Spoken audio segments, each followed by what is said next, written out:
सदा धोखे से ही वार करे, चोर डाको सदा धोखे से ही वार करे, पलता विश्वास नहीं तुम पे दिल हमारा।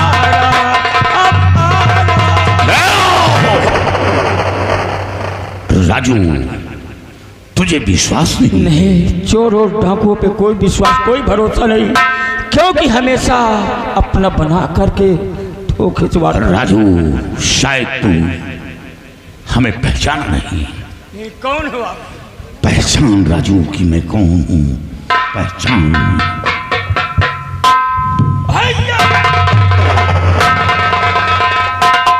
राजू देख मेरी क्या हालत हो गई। जब तू नागलोक आया तो हमें जेल हो गई थी, और जब जेल से बाहर हुआ तो मैं तेरी खोज में निकल पड़ा। राजू, सबसे पहले ये बता कि जिस काम के लिए वहां से आया वो काम पूरा हुआ या नहीं? भैया, मैं जिस काम के लिए गया था वो काम पूरा करके आया भैया। क्या वो काम पूरा हो गया? हाँ भैया। राजू, तूने शादी भी रचा ली।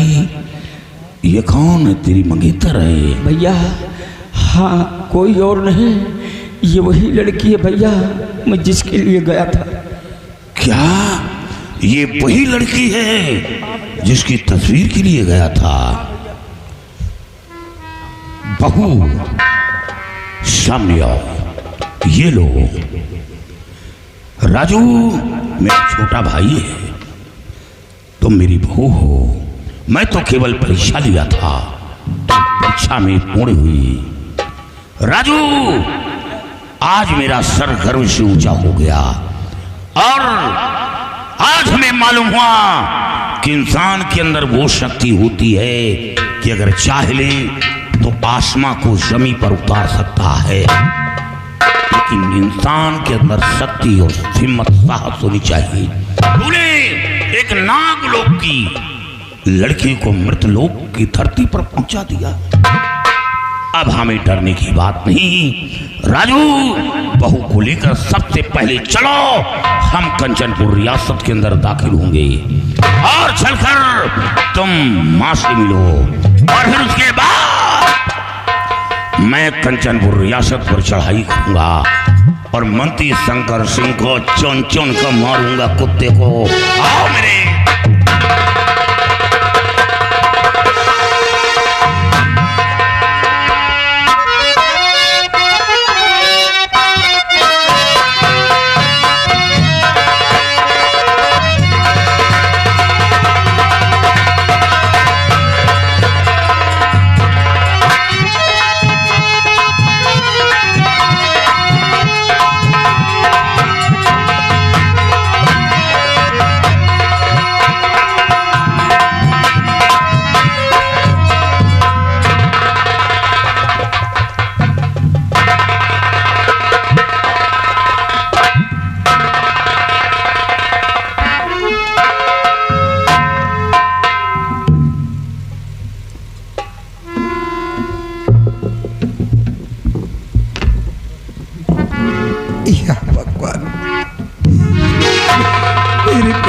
कोई पता नहीं चला।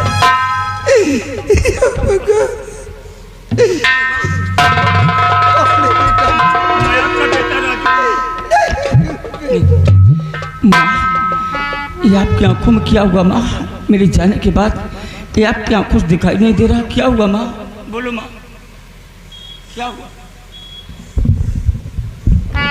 बेटा राजू, तेरे चले जाने के बाद एक दिन की बात है, महाराज की बेटी चंचला भागते हुए मेरे झोपड़ी में आई और उसने कहा कि माँ, मंत्री शंकर सिंह मेरी इज्जत लूटना चाहता।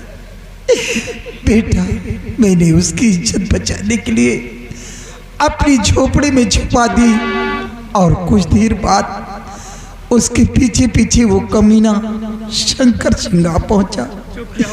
उसने कहा कि महाराज की बेटी तो नहीं आई बेटा। उसकी इज्जत बचाने के लिए मैंने झूठ बोली कि यहाँ कोई नहीं आया और कुछ देर बाद वो कमीना सिपाही पीछे पीछे आ पहुंचा। उसने कहा कि महाराज ने जेल में अपने दम को तोड़ दिया। ये बात राजकुमारी सुनकर अपनी झोपड़ी से बाहर आ गई। बस उसी क्रोध में मंत्री शंकर सिंह ने मेरी दोनों आंखों को फोड़।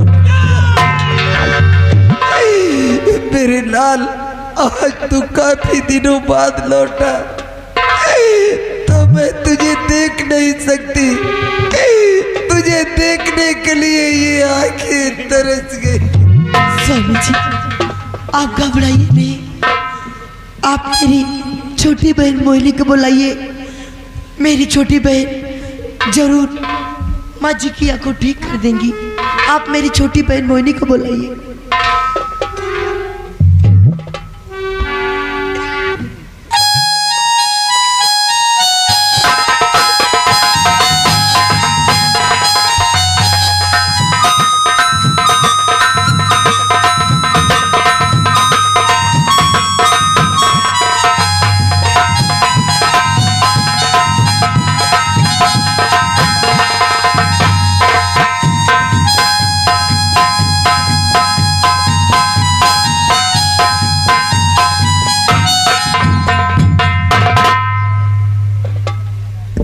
या भगवान, ये क्या देख रही हूँ? हमारी जीजती की आंखों में आंसू।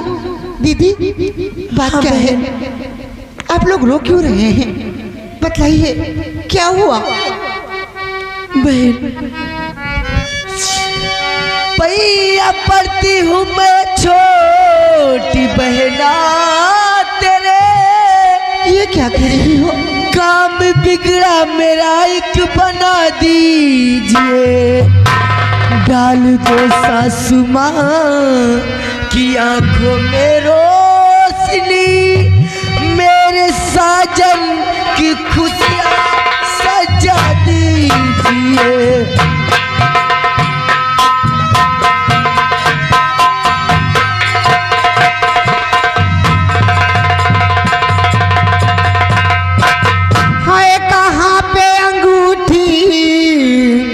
मुझे दीजिए, काम बिगड़ा उसी से ही बन जाएगा।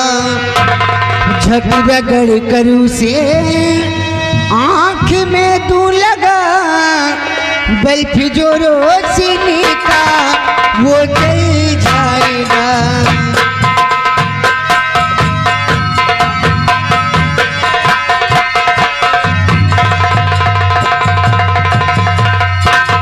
जीजा जी, वो अंगूठी कहाँ है? आप लोग घबराइए नहीं, माँ जी की आंखें अभी ठीक हो जाएंगी।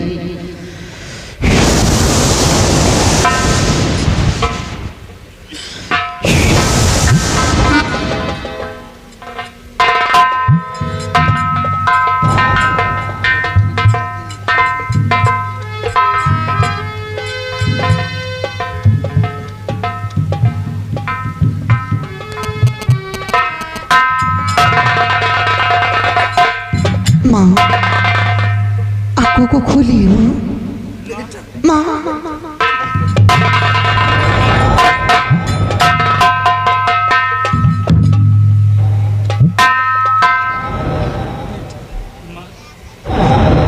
ये लड़की कौन है बेटा? माँ, ये आपकी बहू है। क्या मेरी बहू? बेटी, तुम कौन हो जो इस मौके पे आकर तुमने मेरी आंखें ठीक की? ये उपकार मैं तुम्हारा कभी नहीं भूलूं। नहीं माँ, इसमें उपकार की क्या बात है? मैंने कोई उपकार नहीं किया। ये तो मेरा धर्म, मेरा कर्तव्य है माँ। मैं अपनों के काम नहीं आ सकती तो क्या गैरों के काम आऊंगी? मैं कोई पराई नहीं माँ, मैं आपकी अपनी ही हूँ। कौन हो बेटा? मैं आपके बहू की छोटी बहन हूँ। क्या मेरी बहू की तू छोटी बहन। हाँ मैया, अब आप लोग मुझे आशीर्वाद दीजिए जाओ बेटी, और मुझे रुखसत कीजिए। जाओ बेटी, जहाँ भी रहो खुशहाल रहो।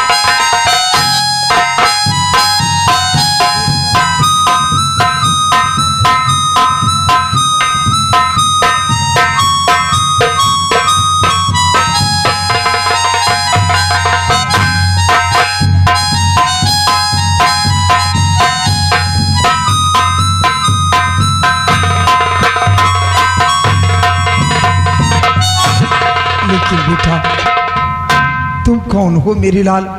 तुमने अपना चेहरा क्यों छुपा रखा? माता जी, आपने पहचाना नहीं? नहीं बेटा, कौन हो मेरे लाल? पहचानना चाहती हैं आप? हाँ हाँ, पहचान। पहचानो कि मैं कौन हूँ। बेटा शंभू सिंह, तू बेटा, ये मैं क्या देख रही हूँ? तेरे जिस्म पे काली वर्दी, तेरी वो पोशाक कहाँ गए? तेरी वर्दी कहाँ गई? तेरे जिस्म पे मैं कैसा पोशाक? माता जी, वो वर्दी तो मेरे जिस्म से बहुत दूर हो गई। लेकिन क्यों दूर हो गई? ये सब मंत्री शंकर सिंह की देन है। बेटा, उस कमीने की बात मत करो मेरे लाल। तुम लोगों के चले जाने के बाद उस कमीने ने तो रियासत पे बहुत बड़ा आतंक मचा रखा है। बेटा, वो कमीना महाराज को जेल में डाल दिया। क्या महाराज को जेल में डाल दिया? हाँ बेटा, और महाराज की बेटी को जबरदस्ती शादी करने के लिए पकड़ कर ले गया। बेटा, इतना उपकार करो मेरे लाल, उस बिटिया की इज्जत को बचा लो, नहीं वो कमीना उसकी इज्जत को बर्बाद कर देगा। माता जी, शंकर सिंह की क्या औकात कि राजकुमारी चंचला के साथ शादी रचाई, और फिर जब चींटी के मरने के दिन आते हैं तो मरने से पहले पंख निकलना शुरू होता है। तभी आभास हो जाता है कि अब इसकी मौत बिल्कुल करीब है। बेटा, देर मत करो, पंख निकल आए। चाहो बेटा, नहीं वो कमीना उसकी इज्जत को बर्बाद कर। कुछ नहीं होगा राजू, सबसे पहले तुम माँ को झोपड़ी में छोड़ दो और बहू को साथ लेकर घाटी बनाओ। वहां मेरे साथी हैं, उनको साथ लेकर मैं कंचनपुर की हवेली पर चढ़ाई करूंगा। आओ मेरे